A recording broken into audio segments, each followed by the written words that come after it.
the tick of a mantel clock, the scent of Mr. Sheen furniture polish, the soft bounce of thick carpet under your feet as you walked through the front door after school. If you stepped into any British home in 1975, you didn't just enter a house, you entered a world. Every family had the same things. Every neighbor wanted them. And if you remember walking into your nan's front room and seeing those flying ducks marching across the magnolia walls, then you already know what I'm talking about. These weren't just random purchases. They were statements, declarations of who you were and where you thought you were going. Each one told a story about a Briton caught between making do and mending, and finally being able to have nice things. Stay with me, because what we're about to explore isn't just a shopping list from 50 years ago. It's a map of dreams, painted in avocado green and harvest gold. And by the end, you'll understand exactly why your mum treasured that hostess trolley like solid gold. Because they weren't just things. They were hope made tangible. Number 1. The Teasmade. Picture this. It's 1974, and your parents have just brought home what would become number 1 on every British family's wish list. Not a car, not a holiday, a Teasmade. This wasn't just an alarm clock that made tea, though God knows, in a nation obsessed with a proper brew, that alone was revolutionary. No, the Teasmade was pure aspiration in beige plastic and chrome. It sat on your bedside table like a small spaceship, promising that you'd finally made it.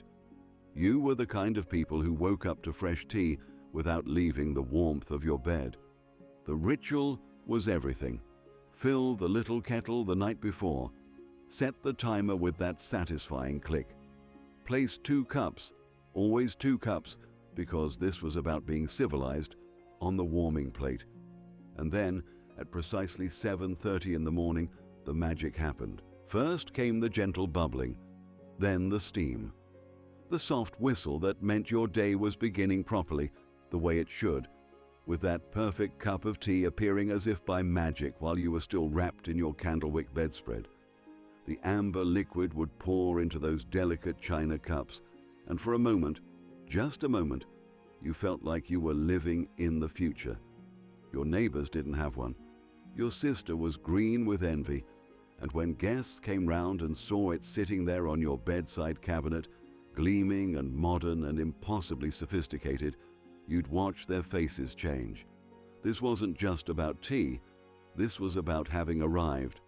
Because in 1975, if you had a Teasmade, you weren't just keeping up with the Joneses, you were the Joneses. Number 2. Flying ducks on the wall. Walk into any British living room in 1975, and there they were.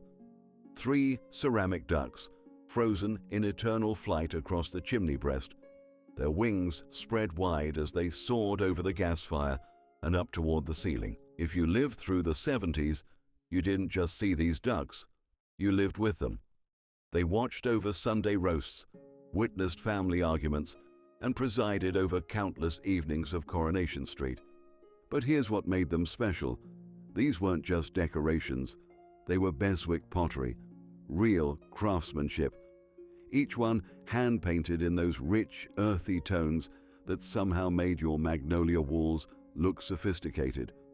The largest led the formation, its neck stretched forward with purpose, followed by 2 smaller companions in perfect V formation.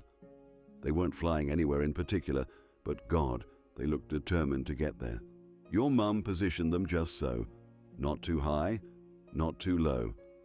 The spacing had to be perfect, each duck carefully measured from the next, creating that sense of movement that made your front room feel alive.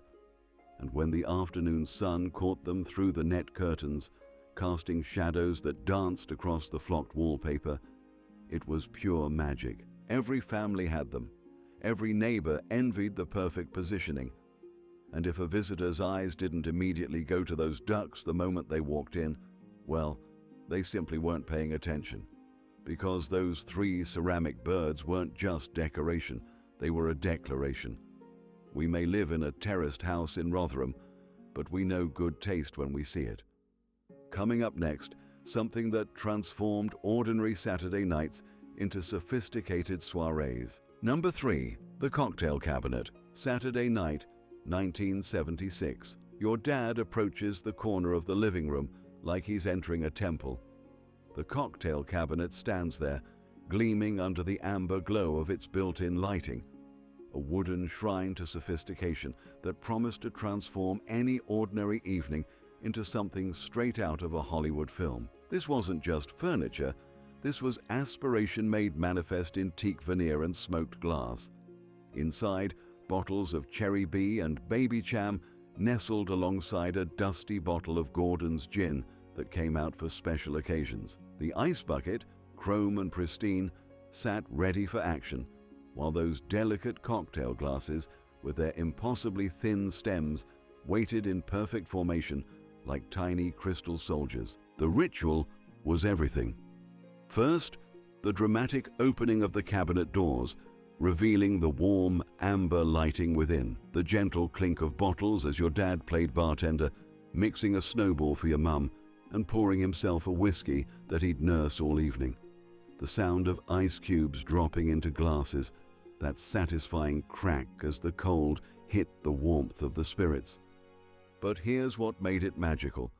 For those few minutes every Saturday night, your semi-detached in Stevenage transformed into the cocktail lounge of the Savoy. Your parents weren't just mum and dad anymore. They were sophisticated urbanites, clinking glasses and discussing the week's events like they were characters in a Sunday night drama. The neighbors didn't just have a drinks trolley, they had a cocktail cabinet, and that made all the difference in the world. Next up, we're heading upstairs to discover the bathroom revolution that divided Britain into two camps. Number 4. Avocado Bathroom Suite. The year was 1973, and Britain's bathrooms were about to undergo a revolution. Out went the stark white porcelain that had dominated British homes since the Victorian era. In came something that would define an entire decade: the avocado bathroom suite. Picture walking into your mate's house and seeing it for the first time. The toilet, the bath, the basin, all in that distinctive pale green that wasn't quite mint, wasn't quite lime, but something altogether more sophisticated: avocado. The very word suggested exotic fruits and continental living, a world away from the utilitarian white fixtures your gran still had upstairs. But this wasn't just about color. This was about modernity itself. The matching suite, and it had to match every piece precisely the same shade, transformed your bathroom from a purely functional space into something approaching luxury. The bath was lower, sleeker. The basin had those elegant curved lines that spoke of Italian design. Even the toilet seemed somehow more refined in that muted green. Your mum would polish that avocado suite until it gleamed. The chrome taps, always chrome, never brass, would shine like mirrors. And when guests used your downstairs loo, you'd listen for that telltale pause, that moment of silence that meant they'd clocked your modern bathroom suite and were quietly impressed. The neighbors were still stuck with their old white suit. Your sister's new house came with harvest gold, close but not quite the same level of sophistication. But avocado. Avocado meant you'd arrived at the cutting edge of British domestic design. And speaking of cutting-edge entertaining, our next item revolutionized the way families served Sunday dinner. Number 5. The hostess trolley. Sunday afternoon, 1974. The roast is ready, the Yorkshire puddings have risen to perfection, and your mum approaches her pride and joy, the hostess trolley. This wasn't just a piece of furniture, this was domestic theatre on wheels, the ultimate symbol that your family had mastered the art of proper entertaining.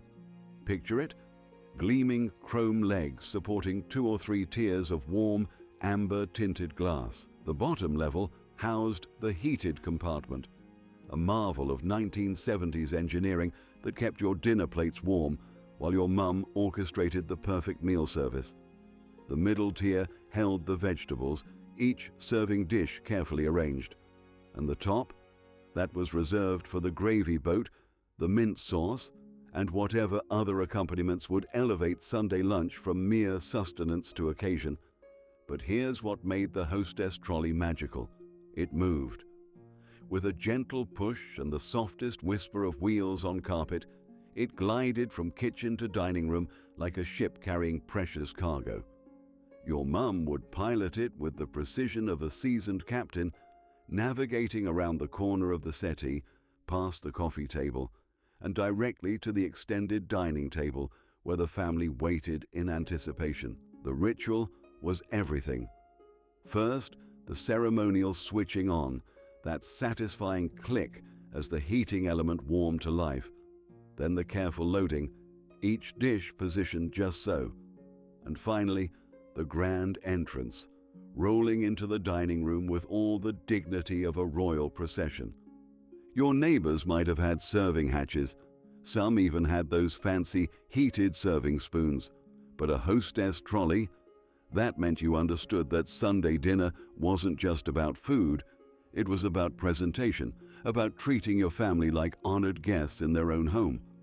Coming next, something that brought a touch of the exotic to every British living room corner. Number 6. Pampas grass in a ceramic pot. In the corner of every stylish British living room, standing tall and proud like a feathery sentinel, was the undisputed king of 1970s home decor, pampas grass.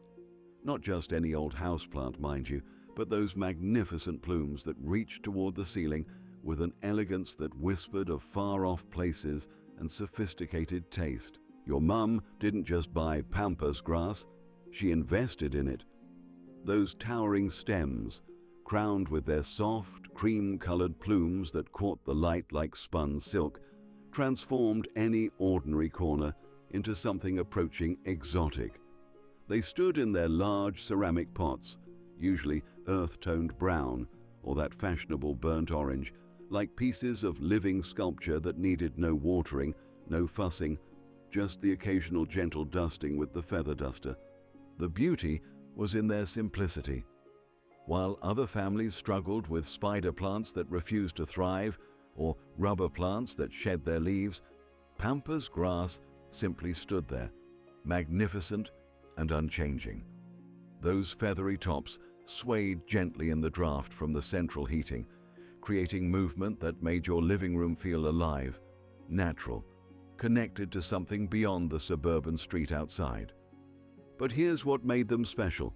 They were statement pieces. When guests entered your front room, their eyes went straight to that corner where the pampas grass reached toward the Artex ceiling. It said you weren't content with ordinary houseplants.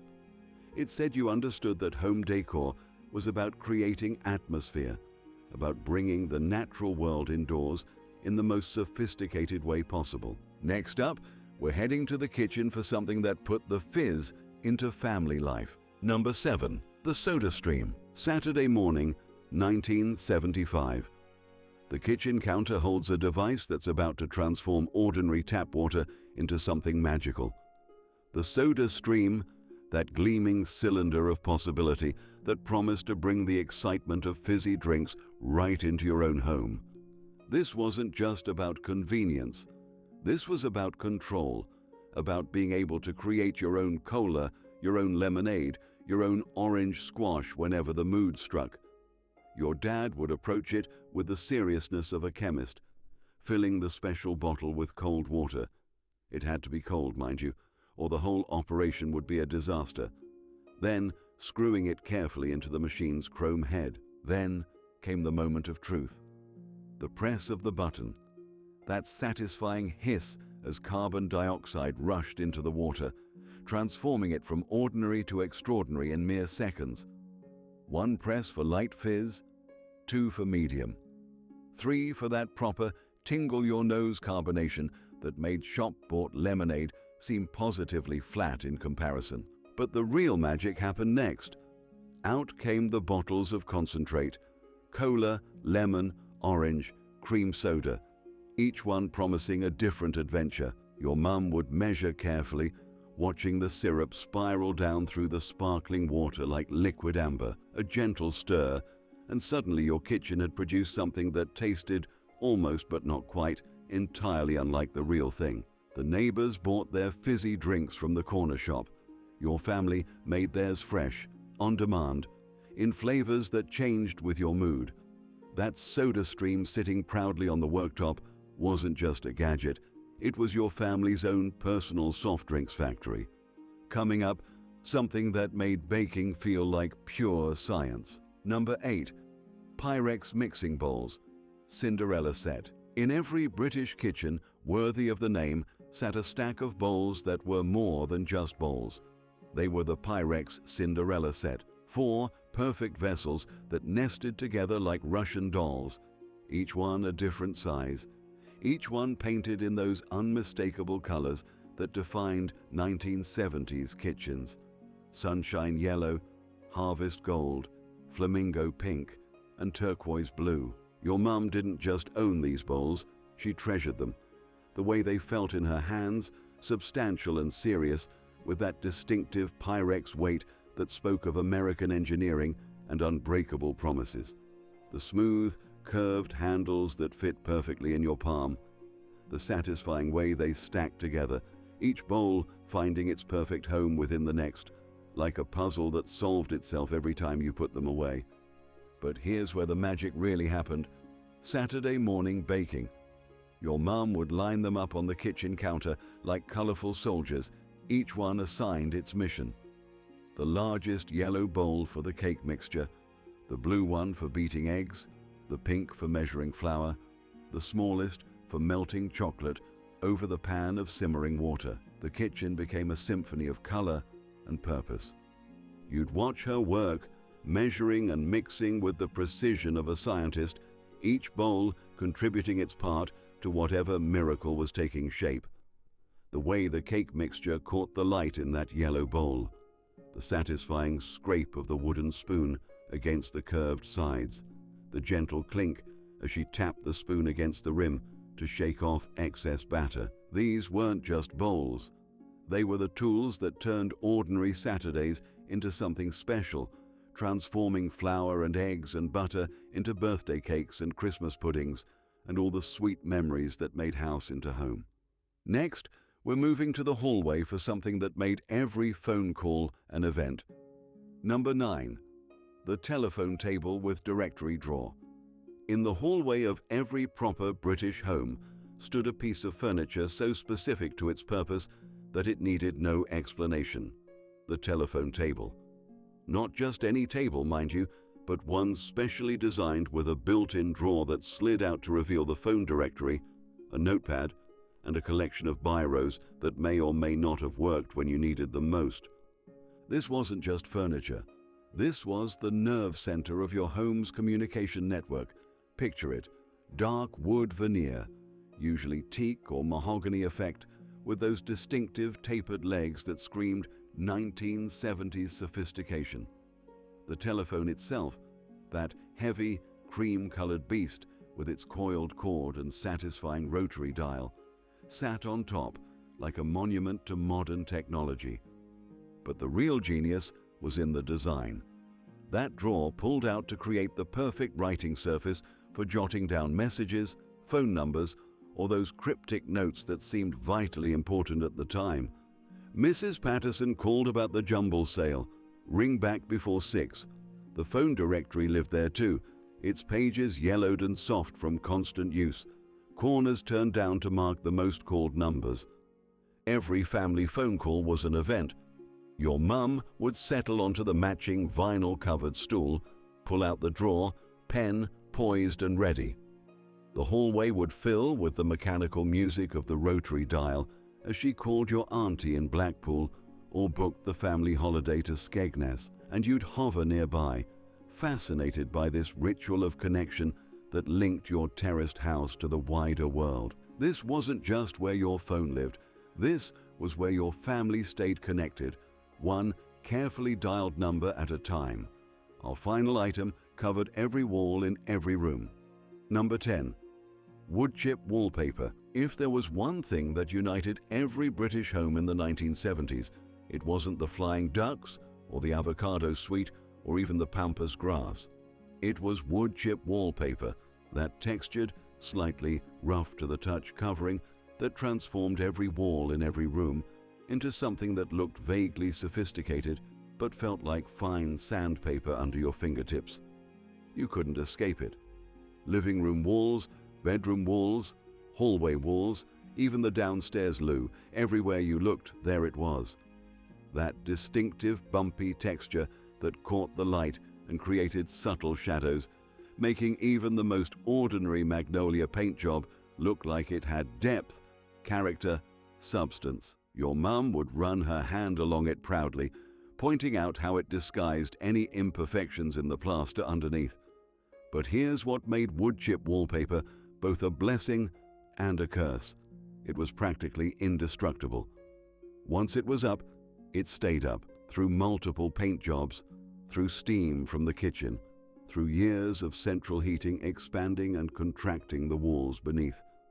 It clung on with the determination of a limpet, becoming as much a part of your home structure as the bricks and mortar themselves. The painting ritual became an annual event. Your dad would approach those textured walls with his roller, working the emulsion deep into every tiny crevice and bump. It took twice as much paint as smooth walls, but the result was worth it. That rich, even coverage that made your front room look like something from a show home. Every house had it, every family lived with it, and when you ran your fingers along those familiar bumpy walls in the dark, feeling your way to the light switch, you weren't just touching wallpaper, you were touching home itself, textured and permanent and reassuringly familiar. If any of these brought back memories of your mum's kitchen or that bathroom suite you thought was pure sophistication, drop a comment and tell us which one transported you back. And if you'd like more journeys into Britain's past, where memories live in forgotten details, then subscribe, because sometimes the most beautiful stories are hiding in the ordinary things we once called home.